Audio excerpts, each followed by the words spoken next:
चलो बाबू, आज जैसा कि आप लोग हम बोले थे आपको कि ज्योग्राफी भी लाएंगे।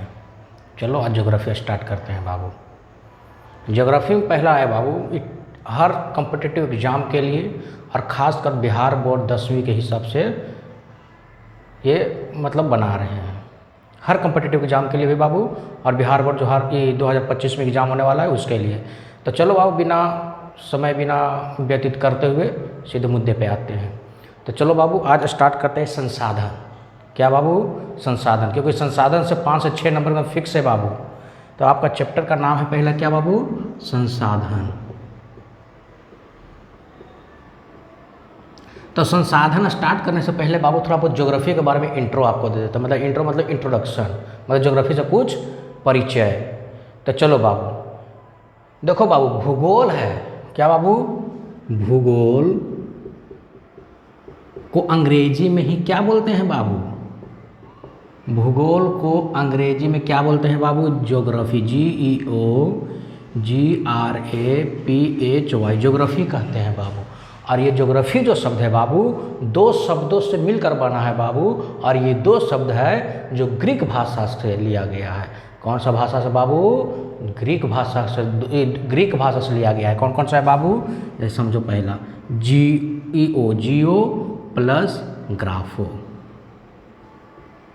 ये क्या है बाबू? 2 ग्रीक शब्दों से मिलकर बना है। कौन? ज्योग्राफी, जियो प्लस ग्राफो। जिसमें बाबू जियो का अर्थ होता है पृथ्वी बाबू। इसका अर्थ क्या होता है बाबू? जियो का अर्थ पृथ्वी। क्या होता है बाबू? जियो का अर्थ पृथ्वी होता है बाबू। और ग्राफो का अर्थ क्या होता है बाबू? ग्राफो का अर्थ होता है क्या? लिखना या वर्णन करना। या क्या करना बाबू? वर्णन करना। यानी हम पृथ्वी के बारे में वर्णन करते हैं, यानी पृथ्वी के बारे में हम पढ़ते हैं, उससे ही तो हम ज्योग्राफी कहते हैं बाबू। उसे हम क्या कहते हैं? भूगोल कहते हैं। अब चलो, भूगोल कहते हैं तो इसी हिसाब से हम समझ जाते हैं कि भूगोल के जनक भी किसे कहते हैं। भूगोल का जनक किसे कहते हैं बाबू? यानी पिता इराटोस्थनीज को कहते हैं। किसको कहते हैं बाबू? ज्योग्राफी के जनक या पिता किसे कहते हैं बाबू? इराटोस्थनीज को कहते हैं बाबू। इराटोस्थनीज को कहते हैं इसके जनक बाबू। अब चलिए, अब शायद ज्योग्राफी के बारे में थोड़ा बहुत इंट्रो दे दिए हैं, अब डायरेक्ट आते हैं संसाधन के ऊपर बाबू। ठीक है, जैसे पृथ्वी का वर्णन करना बाबू, पृथ्वी पर पहाड़ हो गया, झील हो गया, देश हो गया, नगर हो गया, कोयला, पेट्रोल, पृथ्वी पर यानी जितना सारा चीज़ें सब के बारे में अध्ययन करेंगे वही तो ज्योग्राफी है बाबू। और एक तरह का वही संसाधन भी होगा। चलो बाबू, बिना समय व्यतीत करते हुए स्टार्ट करते हैं बाबू। अब संसाधन, शायद आपको उतना हम जानकारी दे चुके हैं ज्योग्राफी के बारे में। अब आते हैं बाबू डायरेक्ट आपका चैप्टर पे। चैप्टर आपका है संसाधन बाबू। आखिरकार संसाधन होता क्या है बाबू? पहली बात तो ये है, संसाधन आखिरकार किसे कहते हैं बाबू? तो संसाधन किसे कहते हैं बाबू?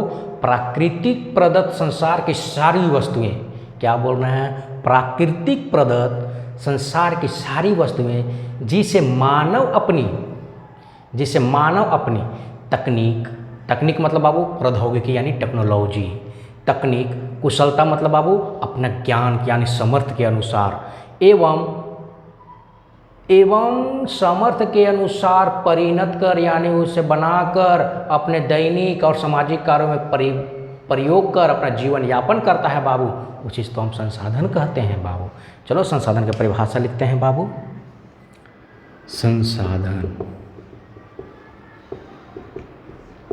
संसाधन किसे कहते हैं बाबू? प्राकृतिक प्रदत्त संसार की सारी वस्तुएं, प्राकृतिक प्रदत्त संसार की सारी, क्या बाबू? सारी वस्तुएं जिसे मानव, सारी वस्तुएं जिसे मानव अपनी तकनीक एवं कुशलता से,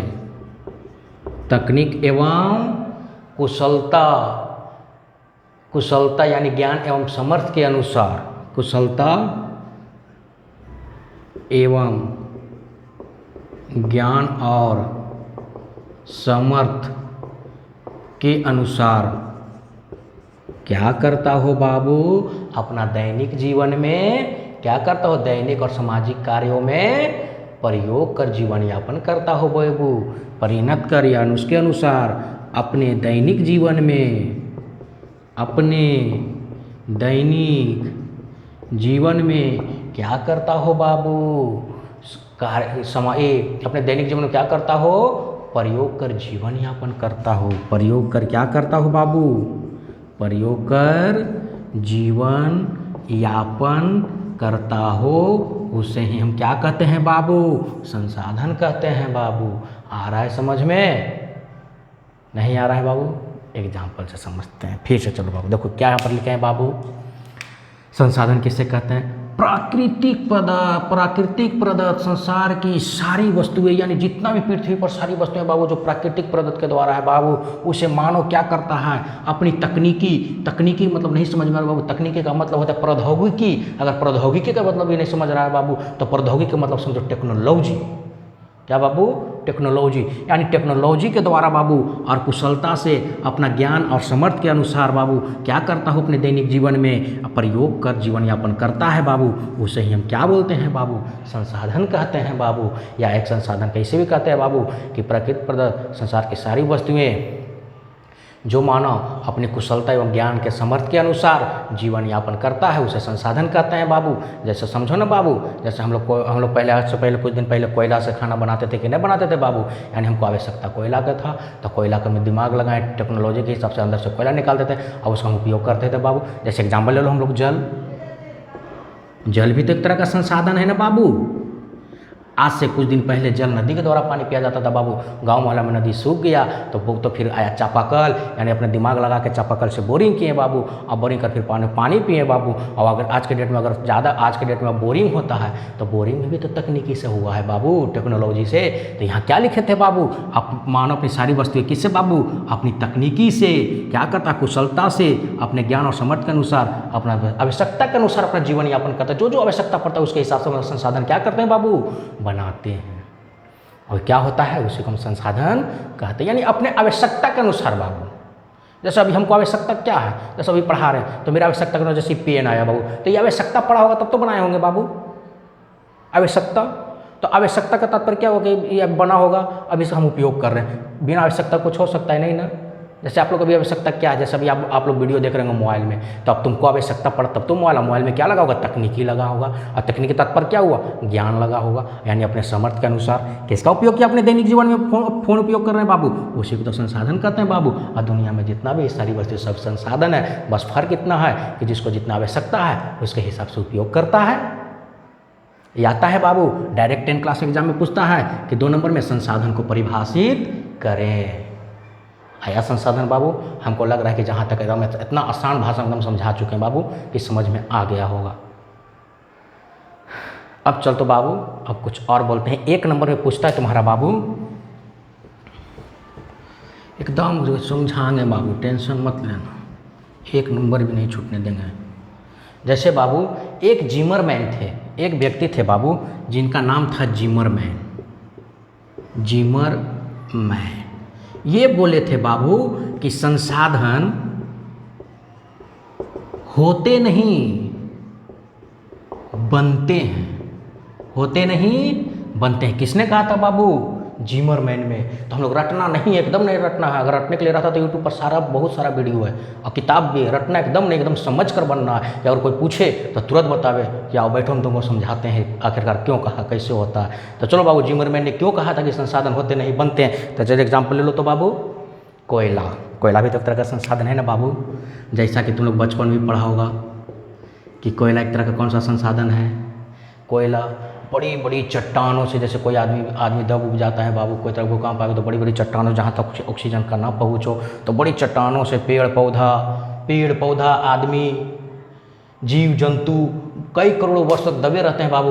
उसी से तो कोयला बनता है बाबू, उसी से तो पेट्रोल बनता है बाबू, उसी से तो डीजल बनता है बाबू। तो यही तो बोले हैं जिमरमैन साहब कि संसाधन होते नहीं बनते हैं। तो देखो बनते हुए देख रहा है तुम लोग। करोड़ों अरबों वर्ष में दबा हुआ रहता है, उसके बाद वहाँ खनन होता है तो कोयला निकलता है। इसे तो बोले थे जिमरमैन साहब कि संसाधन होते नहीं हैं, बनते हैं। आया समझ बाबू? ऐसे पढ़ेंगे, ऐसे रटा रटा ये क्या होगा? रटा रटा से कुछ होगा? कुछ नहीं होगा। एकदम समझने का प्रयास करेंगे। आया बाबू समझ में? अब चलो बाबू, अब आता है बाबू संसाधन के प्रकार के ऊपर। एक भी क्वेश्चन नहीं छोड़ता बाबू, 1 नंबर में पूछता है। अब आखिरकार समझते हैं बाबू कि संसाधन के आखिरकार कितने प्रकार होते हैं बाबू? तो संसाधन मुख्य रूप से 2 प्रकार के होते हैं बाबू। संसाधन कितने प्रकार के होते हैं बाबू? 2 प्रकार के होते हैं बाबू। डायरेक्ट एग्जाम में क्वेश्चन पूछता है मैट्रिक में कि संसाधन कितने प्रकार के होते हैं? ऑप्शन 1 2 3 4। तो जिसको पढ़ा होगा बाबू अपन 2 नंबर के 2 को होता है बाबू। कौन कौन सा? तो पहला प्राकृतिक संसाधन, दूसरा बोलो तो बाबू, दूसरा तो ईजी है, नहीं बोल सकते हैं मानवीय संसाधन यार, मानवीय संसाधन। आया होगा समझ में बाबू? कोई बात नहीं, वही तो हम कहते हैं, कुछ बात नहीं, समझ में एकदम एक से एक बताएंगे, अभी टेंशन नहीं लो। अभी समझो संसाधन कितना प्रकार के? 2 प्रकार के। कौन कौन सा बाबू? प्राकृतिक संसाधन और मानवीय संसाधन। अब आते हैं बाबू, लेकिन संसाधनों के वर्गीकरण को निम्नलिखित आधार पर भी किया गया है बाबू। चलो ये आ गया आपको समझ में? जैसे कहने का तात्पर्य है बाबू, प्राकृतिक जिसके द्वारा मानव द्वारा निर्मित ना किया हो गया हो, मानव द्वारा निर्मित ना किया गया हो बाबू, उसे प्राकृतिक संसाधन कहेंगे। और जो मानव द्वारा निर्माण किया गया है बाबू, उसे मानवीय संसाधन कहेंगे। इसे और डीपली पढ़ेंगे, आसान भाषा में पढ़ेंगे, आगे पढ़ेंगे। लेकिन अभी जो मतलब सीरीज वाइज चलेगा ना, जैसे हम अपना सिलेबस बनाएंगे उस हिसाब से पढ़ाएंगे ना बाबू, एक चीज़ नहीं छोड़ेगा, टेंशन नहीं लो। अब आते हैं बाबू, तुमको अभी क्या पढ़ा है? प्राकृतिक संसाधन कितने प्रकार के? 2 प्रकार के। कौन सा बाबू? प्राकृतिक संसाधन और मानवीय संसाधन। अब आते हैं बाबू उत्पत्ति के आधार पर कितना संसाधन, ये भी तो बात है ना बाबू कि नहीं है? बताइए आप ही लोग। उत्पत्ति के भी आधार पर 2 संसाधन बाबू। क्या है बाबू? उत्पत्ति के आधार पर कितना संसाधन बाबू? 2 संसाधन। 2 संसाधन। पहला क्या है बाबू? जैव संसाधन। एक चीज पढ़ाएंगे, एकदम टेंशन नहीं लेने वाला बाबू। दूसरा क्या है बाबू? अजैव संसाधन। जैव संसाधन और अजैव संसाधन। चलो बाबू, पहले हम बताए थे कि संसाधन कितने प्रकार के? 2 प्रकार के। पहला हम बताए थे प्राकृतिक, दूसरा बताए थे मानवीय। अब आता है उत्पत्ति के आधार पर कितने संसाधन? उत्पत्ति के आधार पर भी बाबू 2 संसाधन। पहला जैव संसाधन, दूसरा अजैव संसाधन। आखिरकार जैव संसाधन किसे कहते हैं? तो देखो बाबू, जैव संसाधन किसे कहते हैं? वैसा संसाधन जिसके प्रति वैसा संसाधन जिसके प्राप्ति जैव मंडल से होती है। किसके प्राप्ति बाबू? जैव मंडल से होती है, उसे जैव संसाधन कहते हैं। अब तुम बोलेंगे आई सर जैव मंडल किसे हम कहते हैं? ठीक है, आप तो पढ़ा दिए कि जैव मंडल जैव संसाधन किसे कहते हैं? वैसा संसाधन जिसकी प्राप्ति जैव मंडल से होती है। तो हमको समझ में आ रहा है कि जैव मंडल से होती है, लेकिन आखिरकार जैव मंडल हम कहेंगे किसे सर? देखो बाबू, जैव मंडल किसे कहेंगे? जिसमें सजीवों के सभी लक्षण मौजूद होते हैं, वहीं से तो हमें प्राप्त होता है बाबू। सजीव मतलब जिसमें जान हो, जैसे बाबू मनुष्य, वनस्पति, मछली, पशु एवं जानवर बहुत सारे के, एवं अन्य समुदाय करो ना बाबू इत्यादि। अब और समझावे जैव संसाधन किसे कहते हैं बाबू? फिर से एक बार बोल दे रहे हैं बाबू, वैसा संसाधन जिसकी प्राप्ति हमें कहाँ से होता हो बाबू? जैव मंडल से होता हो, उसे जैव संसाधन कहते हैं बाबू।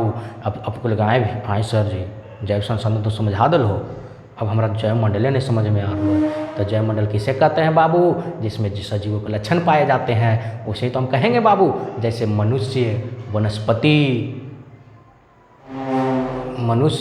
वनस्पति, हिल गया जी,